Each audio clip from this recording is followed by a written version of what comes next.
Brasil, tudo bem? Antes de mais nada, se inscreva no canal, like no vídeo para mais conteúdo, assine o Curte Plus. Nessa segunda-feira eu vou fazer um vídeo, Curte Plus, que é o negócio de membros, quem não sabe. Assina o Disney Plus também, assina tudo. Vou fazer inclusive Star Wars em 4K, uma coisa maravilhosa, que experiência religiosa que eu tive esse final de semana. Para mais conteúdo, então, assina o Curte Plus, não esqueça de se inscrever no canal, like no vídeo. E vamos lá, vamos falar sobre o Grande Prêmio da Emília-Romagna, como eu fiz no Grande Prêmio do Bahrein. Uma revisão aqui em 15 minutos ou menos, 20 minutos ou menos, eu não sei quanto tempo eu vou falar. De antemão, o incidente da volta 33, o Valtteri Bottas e o George Russell, está num vídeo à parte, aberto para todo mundo. Era uma coisa que eu ia ter que falar quase 10 minutos, como eu quase falei 10 minutos. Então eu separei à parte. Vou mencionar nesse vídeo, óbvio, porque ele teve uma consequência para a corrida, que foi a bandeira vermelha. Mas, para análise completa desse incidente e culpados e inocentes, vocês vão ver que para mim não tem nenhum, nem culpado nem inocente, foi um incidente de pista. Vejam esse outro vídeo, tá bom? Gente, vamos lá. Para começar, pneus. Pneu é uma coisa muito importante na Fórmula 1. Vá, curte, é mesmo? Porque muitas vezes ele pode determinar os rumos de uma corrida. O Esteban Ocon e o Pierre Gasly, entre as equipes competitivas, ou seja, respectivamente Alpine e AlphaTauri, foram os únicos que apostaram que a chuva ia ficar mais forte ao longo da tarde lá na Emília-Romagna, lá em Imola, e apostaram no pneu wet, pneu de pista molhada, faixa azul. Os outros pilotos de equipes intermediárias apostaram no pneu verde, pneu intermediário. Acabou que não choveu como esses dois pilotos esperavam. A Haas apostou também no pneu de pista molhada, mas a Haas pode apostar nessas coisas porque é o pior carro do grid, o que vier é lucro, né? Se chovesse muito forte, eles teriam uma parada a menos e isso ajudaria bastante a Haas eventualmente até em conseguir pontuar nessa corrida. Com o Mick Schumacher, obviamente, né? Porque a gente sabe que com o Mazepin seria quase impossível. Ele teria que terminar a corrida. Como terminou, mas daqui a pouco eu falo sobre isso. E aí o Gasly acabou pagando por isso e o Ocon também. Em um dado momento, na volta 11, olha só, quase um sexto da prova, o Gasly já estava em 10º e ele largou em 5º, e o Ocon estava em 15º e tinha largado em 10º. Tinha largado dentro da zona dos pontos, o 10º é o último que pontua, e o Ocon em 15º. O Gasly terminou pontuando nessa prova, mas foi no sofrimento. Se o Gasly tivesse largado de intermediário, poderia estar competindo ali de igual para igual com as Ferraris. Curte AlphaTauri. Cara, a AlphaTauri tá bem. O Gasly largou em 5º. O Gasly é bom piloto. Só que essa aposta do pneu molhado acabou não sendo uma boa aposta, porque esse pneu com muitas ranhuras, quando a pista vai esquentando, vai fazendo trilho, vai secando e esquentando, ele perde com muita pouca aderência, né? Principalmente nas freadas. Então, como o Imola é uma pista de freadas fortes, na Tamburello, na Tosa, na segunda perna da Aqua Minerale, na variante alta e na Rivasa, que é uma descida, são freadas fortes, é importante que você tenha aderência na freada. Então o Gasly e o Ocon começaram atrás, por assim dizer, por conta dessa aposta que acabou não dando certo. O Verstappen largou muito bem, eu acho que esse foi o momento que determinou a corrida do Max Verstappen, partiu de terceiro para primeiro, roubou a posição do Pérez, roubou a posição do Hamilton na Tamburello. O Hamilton acabou passando pela zebra alta da primeira perna da Tamburello, então isso acabou danificando a asa dele, mas não foi um dano o suficiente para que ele perdesse tempo. Ele estava conseguindo tirar tempo do Verstappen, inclusive antes da primeira parada do Max. E nessa primeira perna de corrida, o destaque vai para alguns erros, né? O Latifi meteu o louco, saiu da pista na Aqua Minerale, ele voltou sem dar seta, basicamente para o meio. O Mazepin encheu a traseira do Latifi, mas não foi culpa do Latifi, quer dizer, desculpa, força do hábito. Não foi culpa do Mazepin, né? Vamos deixar claro, vamos ser justos. Embora o Latifi também seja piloto pagante, e os pilotos pagantes, vocês sabem que eu não sou muito fã deles. Mas foi um incidente nesse início de prova. Aí também teve o Sainz escapando na Rivasa, na 11ª volta. Teve uma investigação do Verstappen ultrapassando o Hamilton na Tamburello, não deu em nada essa investigação. E o que eu ia falar? Sim, o Charles Leclerc, né, na volta de apresentação saiu também da pista, mas não houve tantas ramificações. Isso me lembra no início da década de 90, também em Imola, que uma pista molhada. Isso aí acho que foi uma das coisas que mais favoreceu para essa fama do Alain Prost de ser um piloto ruim na chuva. Ele perde a Ferrari na virada da descida da Rivasa, e como ele fica na grama, ele não consegue voltar, ele não larga aquele grande prêmio, ainda pela Ferrari, ainda mais pela Ferrari, na Itália, ficou bem feio.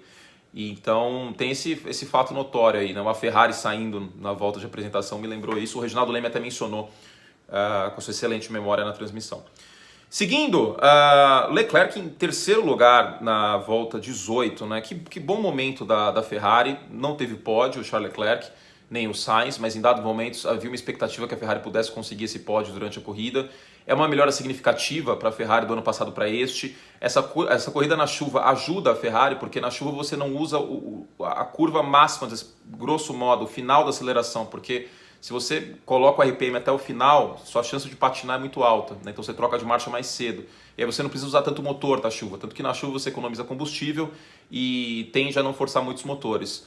E isso seria bom para a Ferrari, né? Porque em reta o carro da Ferrari teve muitos problemas ano passado, ainda não está o ideal. Numa pista com chuva seria uma boa oportunidade para a Ferrari. O pódio não veio, mas foi uma boa corrida do Gasly e do Sainz. Depois, seguindo aqui, eu tenho tudo anotado, que eu vou anotando na corrida, como se fosse um scorecard de beisebol, né? Tivemos o Ricardo fazendo um swap na 17ª volta com o Lando Norris. Eu vou abrir um parênteses e falar sobre o Daniel Ricciardo. Eu acho muito cedo para tacar pedra ainda no Ricardo. Até perguntei no Twitter se tinha alguém mais empolgado em fazer isso, porque é um momento diferente de adaptação a um novo carro. Mas vale lembrar que o Lando Norris, ele tem... Ano passado foi uma situação muito peculiar. Ele ganhou muito a equipe porque ele virou o único piloto da McLaren em termos de desenvolvimento até. Né? Porque o Sainz, antes mesmo da temporada começar, ou mais ou menos naquela época, julho, né? Quando começou a temporada na Áustria, já se sabia que o Sainz iria mudar, né, de equipe da McLaren para a Ferrari. Então o Lando Norris virou o piloto número 1 para todos os efeitos da McLaren no ano passado, né, para médio e longo prazo. Então o Norris já está estabelecido na McLaren, já está acostumado com um carro que não mudou tanto, mudou o motor, mudou alguma coisa na traseira, no chassi, mas não é um carro que mudou tanto do ano passado para este, continua competitivo e continua estabelecido como terceira equipe do grid. Para mim a McLaren é a terceira equipe do grid neste momento, né, para todos os efeitos práticos e teóricos, e foi o terceiro colocado no Mundial do ano passado. Então é um momento de adaptação do Ricardo, né? Como vive o momento de adaptação o Sebastian Vettel e o Fernando Alonso. Mas a gente exige mais do Alonso e do Vettel pela experiência dos dois e porque os dois são campeões mundiais. O Ricardo não é campeão mundial. O Ricardo venceu corrida, mas ele nunca venceu um título mundial. O Alonso é bicampeão e o Vettel é tetracampeão. Então é muito feio ver os dois sequer pontuando, tá? Eu sei que a Alpine não está num bom momento, a Aston Martin também não é o carro competitivo que era a Racing Point na temporada passada. Sem o duto de freio da Mercedes fica mais difícil, mas enfim, é uma decepção os dois, mas para todos esses eu acho que vale um voto de confiança, porque houve poucos testes de pré-temporada, a gente não pode esquecer isso. O Alonso ainda meteu o louco entrando naquele teste de pilotos novatos, por assim dizer, né? A Alpine, a Renault, enfim, deu esse migué maravilhoso, mas o Vettel quase não conseguiu fazer volta no Bahrein e também é muito cedo. É triste, mas não dá para cravar que a gente não vai ver os dois tão competitivos. O Ricardo teve o mesmo problema no início de trajetória dele com a Renault, vale lembrar. E aí ano passado já estava conseguindo ser bem mais competitivo. Então vamos dar tempo ao tempo. Enquanto isso, o Lando Norris está voando baixo e conseguiu o terceiro lugar, conseguiu o pódio nesse grande prêmio da Emília-Romagna. Ele tinha feito uma excelente volta no treino classificatório, que foi anulada porque ele excedeu os limites de pista na Rivasa. Então com isso veio que no domingo ele teve a maturidade. O Lando Norris é um piloto jovem, mas extremamente maduro, #adulto Norris, de conseguir tirar isso da cabeça e ser competitivo no domingo. O Norris chegou a brigar para ser o segundo colocado, que seria o melhor desempenho dele, o melhor resultado na sua carreira. Não veio o segundo colocado, não veio o segundo lugar, porque tinha um Hamilton babando atrás dele, e ele chegou a dizer que estava com problema na embreagem, né, na mudança de marcha, durante essa briga com o Hamilton. Depois, na entrevista, antes do pódio, ele mencionou para o Martin Brundle, o repórter da Sky Sports, que era o joelho dele, o apoio do joelho dele esquerdo, estava atrapalhando. Mas enfim, desempenho fantástico do Lando Norris, que foi o meu piloto do dia, o piloto do final de semana até, considerando o equipamento que tem e o que fez na corrida. Olho no Lando Norris, assim, além de ser muito carismático em redes sociais, gosto muito do Lando, e tem uma parcela minha que, né, de criança que torcia para a McLaren, de ficar muito feliz vendo isso.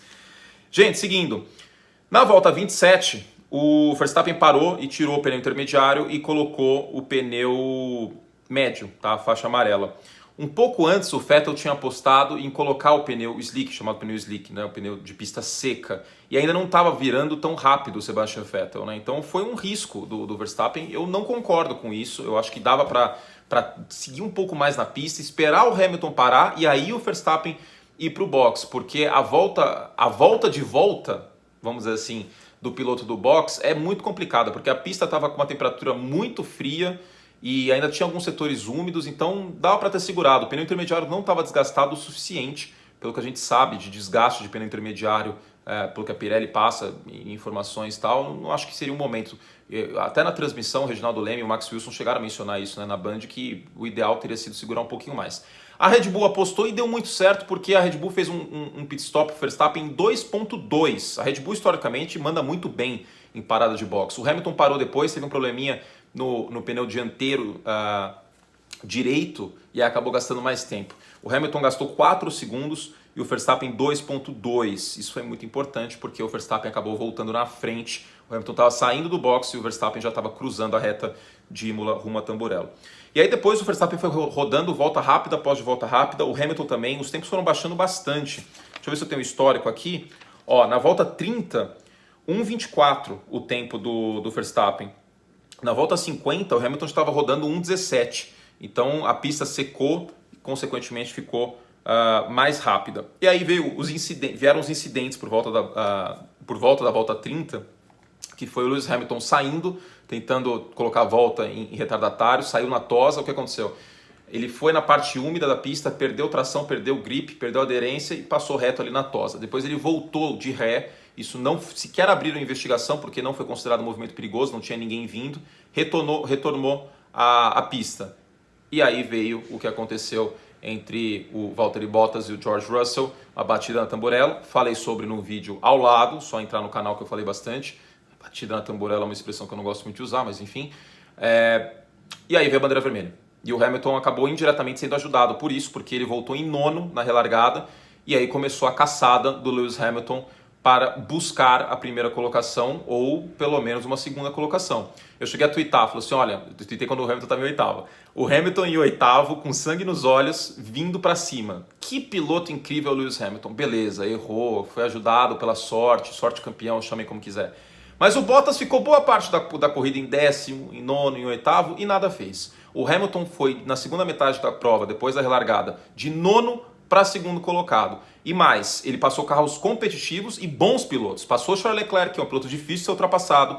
Ultrapassou o Lando Norris, que estava voando o final de semana inteiro, que estava virando muito bem nessa pista de Imola. E mais, ele conseguiu a volta mais rápida da corrida com o pneu desgastado no final da prova. Essa volta mais rápida é o que dá a liderança do Mundial de Pilotos para o Lewis Hamilton. 1 ponto de diferença entre Verstappen e Hamilton. Tá demais esse início de campeonato. O Max fez uma largada excelente, como eu falei, foi muito regular ao longo de toda a corrida. Fórmula 1 é um esporte coletivo, a equipe ajudou, conseguiu aí fazer um pit stop muito rápido. Não concordo com a estratégia que a Red Bull adotou, como eu falei, mas o pit stop foi excelente e o Verstappen acabou saindo aí com a sua vitória número 1 dessa temporada de 2021. Agora os dois, cada um tem uma vitória, o Hamilton no Bahrein e o Verstappen em Imola, e os dois têm um segundo colocado. O que diferencia é, como eu falei, a volta mais rápida do Lewis Hamilton. Deixa eu ver se tem mais alguma coisa para eu falar aqui. Eu acho que não tem muito o que falar. Acho que um outro destaque é essa briga, né? Que em um dado momento, deixa eu ver se está anotado aqui.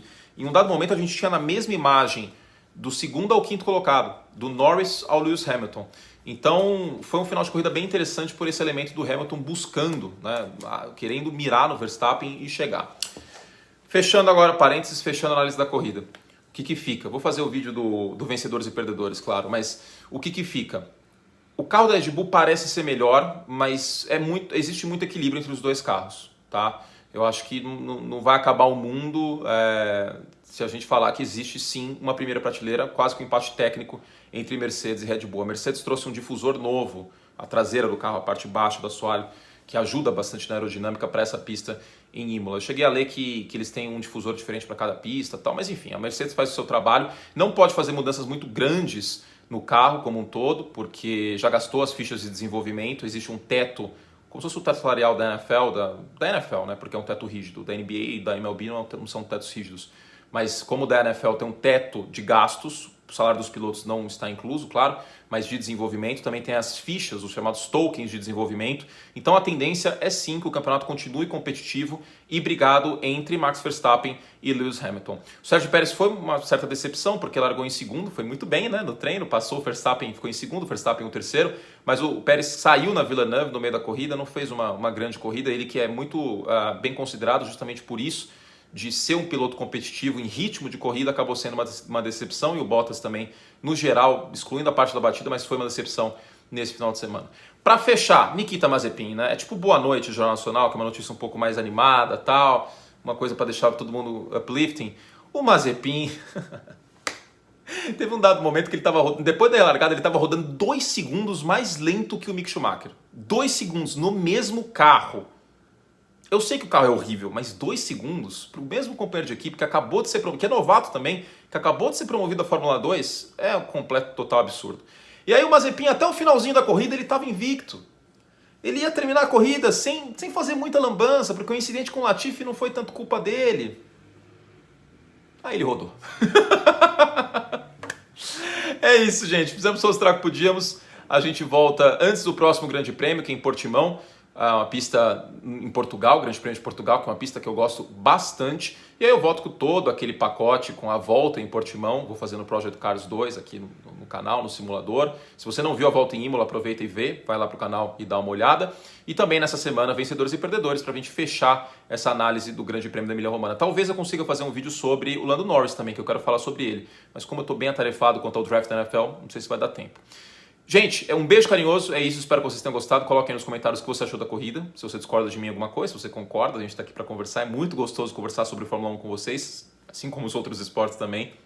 E é isso, obrigado pelo carinho, obrigado a quem acompanhou nas redes sociais também, um beijo carinhoso e até a próxima.